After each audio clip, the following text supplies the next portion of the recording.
अच्छा, इसमें एक और चीज़ जो नोट की मैंने, वो जितने भी दौरे हो गए, इमरान खान साहब का दौरा हो गया, उसके बाद सदर साहब का दौरा हो गया, इसी तरह भी सादिक संजरानी साहब का दौरा है, इन दौरों में सऊदी सफ़ीर जो इस्लामाबाद में है वो तमाम दौरों में शामिल रहा बिल्कुल। है।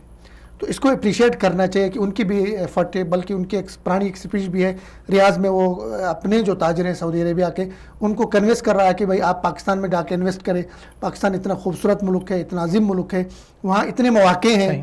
तो वो उनका एक किरदार है, उसको अप्रिशिएट करना चाहिए नवाब सईद और साहब दूसरा, का। सऊदी अरब के साथ हमारा एक मजहबी ताल्लुक भी तो है। अब अगर हुकूमती नुमाइंदगान वो आना चाहते हैं यहाँ पर हाज़िरी देने के लिए, यहाँ पर उम्रा की अदायगी के लिए आना चाहते हैं, तो अगर उनका ये सफ़र इसके साथ साथ डिप्लोमेटिकली भी जो अच्छा हो जाए, डिप्लोमेटिकली फ़वाद भी उससे हाजिर हो जाए, और वैसे उम्रे की अदायगी के लिए भी आते हैं, तो हर बंदे की चाहत होती है कि वो आए। और जब सऊदी अरब ने रास्ते खोले हैं तो वो ज़्यादा आ रहे हैं, इसमें कोई हर्ज की बात तो नहीं है। मतलब उसको अप्रिशिएट, इसको अप्रिशिएट सराहना करना, चाहिए, अप्रिशिएट करना और चाहिए। उसमें उसका किरदार भी होगा कि बिल्कुल मतलब वो बिल्कुल लेके बिल्कुल। आ रहे हैं, यहाँ पे मुलाकातें करवा रहे हैं सारा। देखिए, उमूमी तौर पे अगर आप अवामी सतह के ऊपर देखें तो इसका एक बहुत अच्छा मैसेज जा रहा है, ख़ास तौर पे जो सऊदी अवाम है वो, अब जब आपके डिप्लोमेटिकल रिलेशन बेहतर होते हैं, आपकी गवर्नमेंट किसी दूसरी गवर्नमेंट को वेटेज दे रही है, तो दैट मीन कि वहाँ के लोग भी उनके लोगों को वेटेज देंगे, उनको अंदाज़ा होगा कि यार ये लोग अहम है। तो अगर आप किसी दूसरी कौम को आप उनको वेटेज ही नहीं दे रहे, आप उनको अहमियत ही नहीं दे रहे, तो वहाँ पर जो आम लोग हैं वो भी उनको अहमियत नहीं देंगे, तो गवर्नमेंट के रिएक्शन से